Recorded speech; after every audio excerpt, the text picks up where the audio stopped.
Sebelumnya, mohon izin saya memperkenalkan diri, nama Ya. saya Muhammad Effendi. Eee, Kebetulan memang saya dulu sebelum jadi lawyer, pernah berdinas lah ya, Ya. berdinas di TNI Angkatan Darat dan di Kostrad. Waktu itu kesatuan Oh, saya di Kostrad ya. 330, Ya. yang lokasinya ada di Cicalengka. Heeh. Saya masuk tentara 91, Mas. Ya. Dari Tamtama saya, dari prajurit 2, Oh, oke. ya, dari prajurit 2, siap. Ya.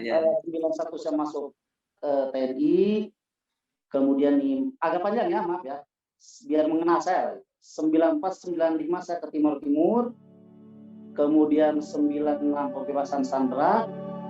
Nah, mungkin Pak Menhan ini hafal dengan saya, pembebasan sandera karena beliau komandannya waktu itu. Sandra apa ya? Itu yang peneliti Lawrence dulu, tahun Oh, 96. Mapenduma. Ya, Mapenduma. Oh, Anda terlibat di Mapenduma. Alhamdulillah, saya dengan tim saya membebaskannya. Oh, oke. Ya. Makanya saya mendapat penghargaan lagi ya dengan Ya. Di Kostrad pada waktu itu Bapak ya? betul. Oke, baik. Nah, Kemudian 97, 98 jelas, di 97 di Lampung, 98 kerusuhan Mei, 99 saya kembali lagi ke Irian, 2000 ke Kalimantan Timur, 2001, 2002 di Aceh, 2004, 2005 Aceh, 2010, 2011 saya gabung dengan pasukan PBB di Libanon. Nah, ya, selesai operasi tempur terus ya. ini Anda ya. Operasi tempur dan menjaga perdamaian ya. Alhamdulillah. Ya. Alhamdulillah dipercaya sama negara untuk selalu melaksanakan tugas tempur, dan alhamdulillah sama Allah Subhanahu wa taala masih diberikan umur yang panjang dan sehat. Alhamdulillah. Pulang dari Libanon 2010, 2011, kemudian saya mengajukan pensiun dini waktu itu karena kebetulan memang saya memiliki ilmu hukum itu sejak saya masih dinas. Tentu. Jadi saya mencoba untuk menggeluti masalah hukum gitu. Ya, alhamdulillah saya bisa pensiun dini. Tentunya dengan alasan-alasan yang menurut satuan memang logis dan masuk kategori untuk bisa dipensiunkan. Ya. Waktu itu saya ikut pilkada lah ya, tapi pilkadanya pilkades gitu. Siap. Oke, baik. Sekarang kita masuk ke materinya ya. Ini gimana sebenarnya duduk persoalannya kasus Pak Mubin ini kalau dari sisi Anda sebagai seorang lawyer? Ya, baik. Terima kasih Mas Hersu. Di dalam kasus almarhum Letkol Purnawirawan Haji Muhammad Mubin ini, saya dengan rekan-rekan yang tergabung dalam tim advokasi keluarga korban, yang kebetulan pada saat itu kami lah saya bilang gitu ya, ditunjuk oleh rekan-rekan seangkatan almarhum, yang diantaranya adalah Pak Jenderal Yayat dengan Pak Jenderal Robi pada saat itu menghubungi saya untuk membantu keluarga almarhum. Nah, di dalam kasusnya ini sendiri saya mendapatkan 4 catatan penting, Pak Hersu. Ya. Yang pertama adalah bahwa menurut kami ini bukan kasus pembunuhan biasa. Kenapa saya bilang begitu? Saya bilang ini pembantaian, bukan pembunuhan. Ya. Pembunuhan dengan pembantaian itu kan dari segi perbuatan berbeda, kan gitu. Kemudian dari kalau saya bilang situasinya juga berbeda. Kenapa saya bilang seperti itu? Pelaku melakukan tindak pembunuhan dengan cara menusuk berulang kali. Oke, saya yang 4 kategori ini saya sebutkan dulu. Yang pertama adalah ini bukan kasus pembunuhan biasa, tetapi menurut kami adalah pembantaian. Itu yang pertama. Yang kedua adalah adanya obstruction of justice yang dilakukan oleh kepolisian setempat. Kemudian yang ketiga, dilakukan oleh orang yang berpredikat pengusaha besar. Yang warga sekitar itu di sana, mereka mengenalnya dengan mohon maaf ya, tanpa saya mengartikan hal-hal yang lain, mereka mengenalnya Aseng. Makanya begitu saya komunikasi dengan warga, dia bilang, oh Pak, si Aseng. Nah, artinya sandangan nama Aseng itu bukan kami, bukan rekannya almarhum yang menyebut, tapi memang warga setempat. Artinya kalau di Sunda itu, kalau orang sudah disebut Aseng, konotasinya itu adalah, mohon maaf, konotasinya ras tertentu, kemudian dia pengusaha itu yang ketiga. Kemudian yang keempat, ini adalah tentang penerapan pasal pemidanaan itu. Nah, kalau boleh saya terangkan satu-satu, Mas Yarso. Yang pertama, kenapa saya bilang ini bukan pembunuhan biasa, tetapi ini justru lebih kepada pembantaian. Berdasarkan hasil rekonstruksi yang alhamdulillah pada tanggal 5 kemarin, tanggal 6 saya lupa lah ya, dilaksanakan, itu si pelaku melakukan penusukan berulang kali. Bayangkan, berulang kali. Bukan sekali, bukan 2 kali, bahkan bukan 5 kali sesuai dengan yang apa disampaikan oleh polsek. Nah, ini yang saya bilang ada nanti kaitannya dengan obstruction of justice ya. Berulang kali. Sampai kami melihat di dalam rekaman CCTV itu, kalau dibikin slow motion itu ada 18 kali. Bayangkan, Mas Yarso. Bukankah ini sebuah pembantaian? Bukan pembunuhan. Gitu. 18 kali tusukan. Leher, dada, pipi, udah macam-macam lah. Nah, kemarin pada saat rekonstruksi atau reka adegan, itu ada 9 kali penusukan. Nah, ini saya nggak paham nih kenapa kok bisa berbeda antara isi rekaman CCTV dengan reka adegan gitu. Yang jelas untuk sementara lah, kami hanya melihat bahwa ini korban dibantai itu aja ya. Kemudian kalau ada hal-hal lain yang nanti apakah ini pengurangan daripada penusukan ini untuk mengurangi situasi kesadisannya atau bagaimana kan gitu ya. Karena jelas, mohon maaf ini Mas, Kadiphumas Polda Jabar sendiri kemarin bilang, waktu ada salah satu media nanya, Pak, berapa kali ditusuk? Kan begitu. Nah, Kadiphumas bilang, kami tidak bisa menyebut karena ini terlalu sadis. Kan begitu. Jadi bukan kami saja yang bilang sadis. Kadiphumas juga bilang sadis. Kemudian yang kedua, pembunuhan itu yang kami bilang pembantaian itu dilakukan di hadapan anak kecil yang umurnya 6 tahun. Bayangkan, anak kecil baru TK menyaksikan pembantaian dengan darah ngoncor kemana-kemari. Apa enggak sadis kayak gitu? Makanya Kadiphumas bilang ini terlalu sadis, kan gitu ya. Sampai baju anak TK itu, bajunya, sepatunya penuh dengan darah korban. Ini jadi waktu terjadi penusukan itu ada anak TK di sebelahnya gitu? Ada anak kecil, bukan menyeberangkan ya. Tadinya semula kan disebutkan menyeberangkan dan kemudian dia balik. Ya. Bukan dia jadi ya? Bukan, jadi gini. Korban itu parkir di sana, gitu ya. Parkir di belakang, di samping pintu belakang sebetulnya. Sebetulnya kalau kita lihat juga tidak menghalangi sesuai dengan yang disampaikan oleh pelaku ya, karena pertama jalan sepi, kemudian kedua pintu juga tertutup. Jadi mungkin korban berpikir udah parkir di sini saja karena ini sepi. Nah, pada saat parkir pun itu lampu riting itu hidup. Artinya korban memarkirkan mobil tidak untuk jangka waktu yang lama. Kan begitu? Analisa kan begitu ya. Jadi korban mengantarkan anak bosnya ke TK, dan itu karena memang beliau ini sopir di Mebel itu kebetulan juga suka ngantar anak bosnya ke TK. Karena TK-nya tutup, korban balik lagi, kan begitu? Korban balik lagi, sehingga jelas pada saat korban balik kan mereka berencana pulang dong. Ya. Nah, anak ini ada duduk di samping korban. Dan korban saat itu posisinya duduk di belakang setir. Nah, duduk di belakang setir. Nanti saya terangkan nih, obstruction of justice-nya gimana. Ya. Jadi pada saat pembantaian itu dilakukan, ini darah kemana-mana. Dan ada anak kecil di sebelahnya. Ada anak kecil, bayangkan. Apakah sadis? Ya. Ada anak kecil 6 tahun. Sampai saya bicara dengan orang tua anak itu seolah apa ya? Itu traumatik dong, bisa traumatik ya saya kira. Ya. Traumatik. Sampai suatu saat katanya nih, kata orang, suatu saat dia main-main dengan saudaranya itu, gitu. Awas ya kamu macam-macam sama saya gorokin itu kayak abah gitu. Abah itu maksudnya ngeri sekali ya. Yang laki perempuan bayangin. Laki saya bilang nih bukan pembunuhan biasa ini. Ini laki atau perempuan anaknya ini yang umur 6 tahun ini? Gimana? anaknya laki atau perempuan yang anak Laki-laki. laki-laki? Laki-laki. Laki-laki. Oke, ya, Laki-laki. ya. Wah, Laki-laki, ya. jadi perlu penanganan psikologi khusus nih anaknya ini saya kira ya. Betul, betul. Dan sekarang memang anaknya lagi di bawah pengawasan atau perawatan apa, psikologinya, psikolog Ya. bilang ya. Itu dari bapaknya yang begitu. Karena memang ini sangat ya Allah, sangat sadis lah. Gitu. Dan ini kenapa memang saya dan tim ini perlu mewacanakan bahwa kasus ini jangan sampai dilokalisir hanya wilayah setempat saja yang tahu, Mas. Karena ini memang pembantaian, bukan pembunuhan dilakukan.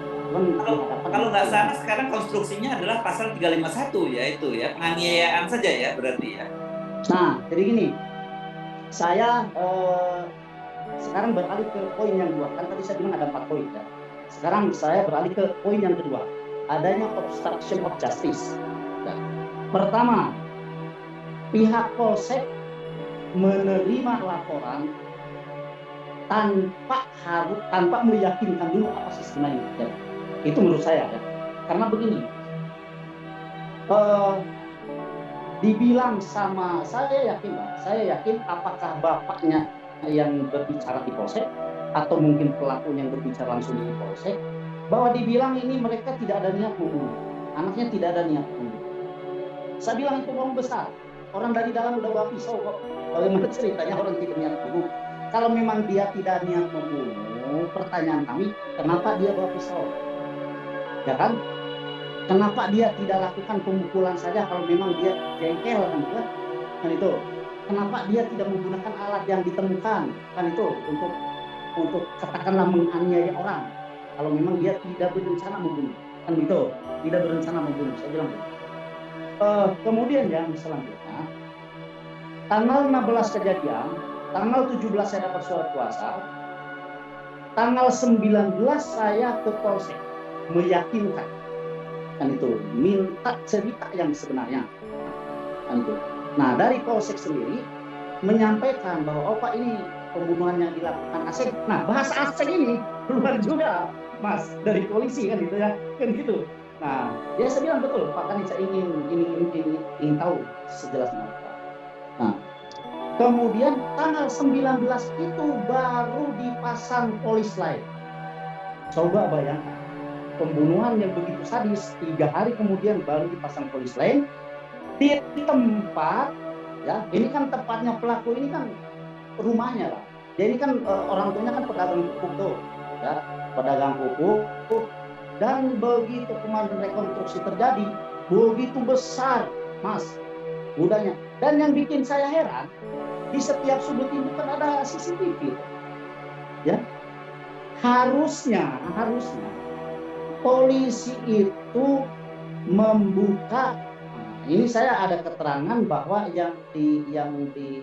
yang dibuka pada saat ada kunjungan kan waktu itu kan memang langsung booming ya.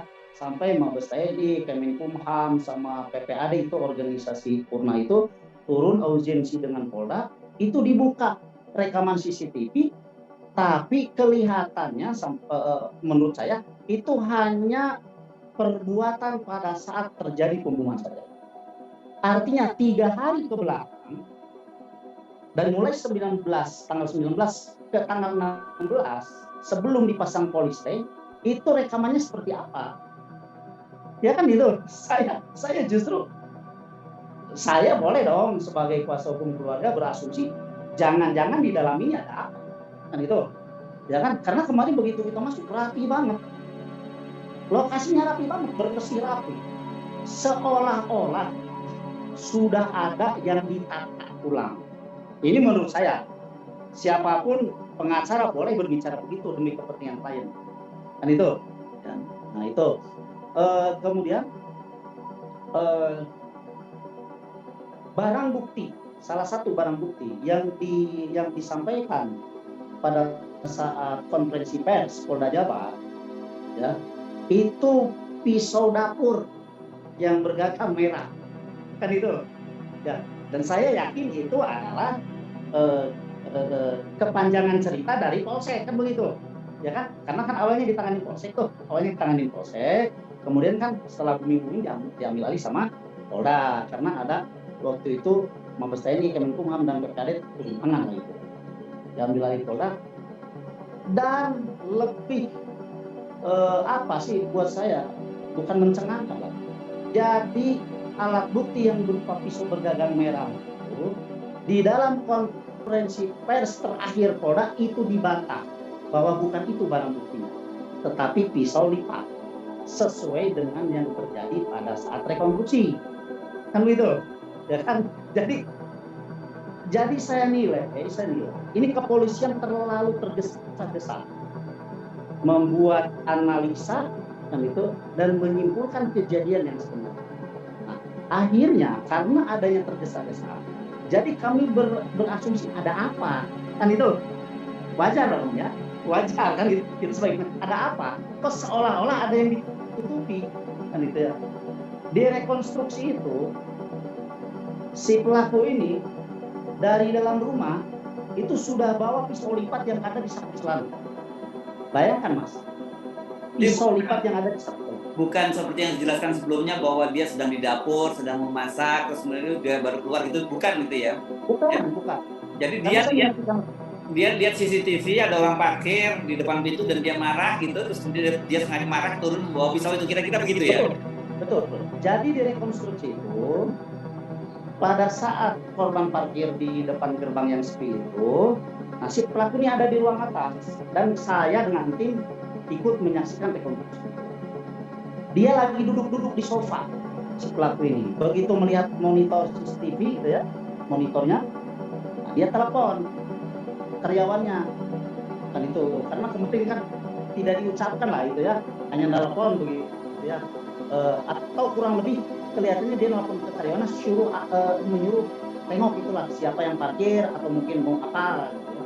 Setelah telepon karyawannya, dia telepon juga bapaknya yang ada di toko depan, karena saya bilang ini kan toko ini besar banget nih, besar banget toko ini. Jadi setelah ditelepon karyawannya buka gerbang, bahkan itu kan gerbang lagi posisi dikunci, dibuka gerbang. Setelah si karyawannya nengok, kok nggak ada orang, mungkin kan di mobil, karena memang mobil kan diparkir untuk mengantar anak gitu ya. Kemudian dia balik lagi ke dalam, baru bapaknya yang tadi ditelepon itu setelah mendapat laporan dari karyawannya, dia ke gerbang dan buka lagi kunci. Nah tengok, memang kebetulan kelihatannya memang korban belum masuk ya, karena memang waktunya begitu cepat lah ya dari ngangkat ke kejadian. Nah kemudian barulah pelaku turun dari ruang atas keluar diiringi oleh bapaknya. Nah itu, ini saya jelas karena rekonstruksinya seperti itu. Dan itu, nah begitu pelaku turun dan memang kebetulan korban masih ada mau balik kan itu ya, masuk mobil. Ini ceritanya masuk mobil, terjadi semacam pembicaraan apalah kemarin karena nggak disebutkan pembicaranya apa. Si pelaku ini sempat mengelilingi mobil Mas. Kalau kita analisa, saya kan punya, mohon maaf ya, kalau di tentara ini setiap prajurit dari mulai pangkat terbawah sampai pangkat tertinggi itu nalar intelijen itu harus punya. Nah menurut nalar intelijen saya, si pelaku ini mengelilingi mobil, ada beberapa kemungkinan kenapa dia mengelilingi. Mungkin dia mencari titik lemah korban, mungkin dia mencari titik aman buat apa yang mau dia lakukan kan gitu ya. Setelah balik lagi, nah baru dia bicara lagi dengan korban sambil di video, korbannya di video. Nah karena mungkin korban itu bukan adu debat lah, pembicaranya udah selesai, korban akhirnya udah mau pulang, mundur mobil, dikejar sama pelaku. Korban ini sebetulnya udah mau pulang Mas, dikejar sama pelaku. Nah begitu agak jauh dari pintu gerbang baru dihajar, ditusuk berulang kali. Direka adegan kemarin 9 kali tusukan, di rekaman CCTV yang di slow motion kan 18 kali tusukan, itu berulang kali. Nah bapaknya itu ada melihat dia di depan gerbang kan itu. Makanya kami sebagai tim kuasa hukum berencana akan melaporkan bapaknya. Bila perlu, bapaknya masuk ke dalam pasal 340. Karena apa? Dia membiarkan dan bahkan menurut kami membantu tindak pembantaian itu terjadi. Karena itu harusnya kalau memang dia punya nalar sebagai seorang manusia, dicegah dong anaknya, kan itu ya, dicegah. Ini memang ada di rekaman CCTV, dia menghampiri anaknya, tapi bukan untuk mencegah. Yang kami lihat itu hanya menepuk punggungnya saja, nggak tahu arti tepukan itu apa.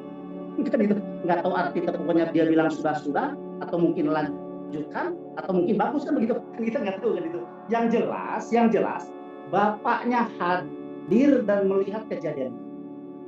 Nah, yang kami heran, kok bapaknya sampai saat kemarin tidak dimasukkan ke dalam pelaku pembantu dalam sebuah tindak kejahatan pembunuhan.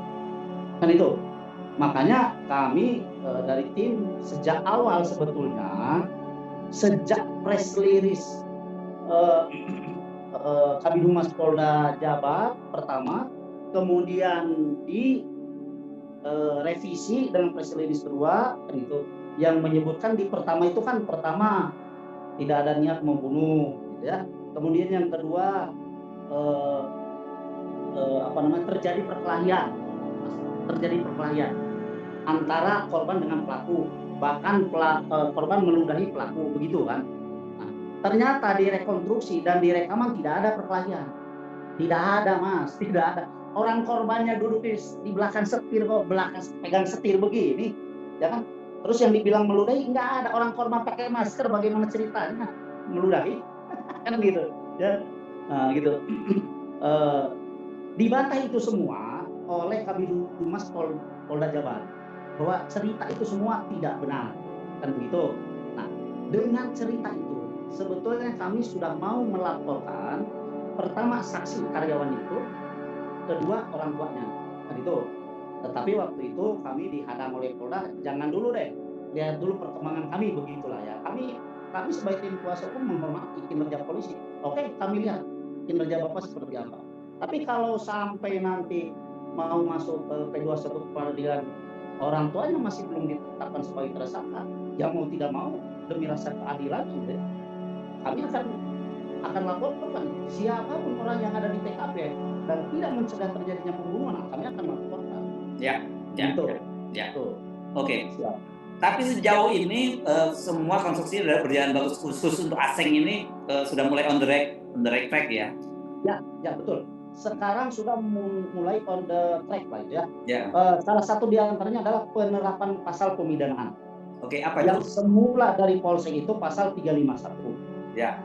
Nah, ini saya bisa bilang saya bingung sih, ini gimana cara berpikir mereka ini. Orang dibantai kok diterapannya pasal 351. Bahkan cerita episode dibawa dari dalam pun kan mereka terima ceritanya itu. Kenapa dibilang pasal 351? Sekarang konstruksi hukumnya bahwa Polda menerapkan 3 pasal.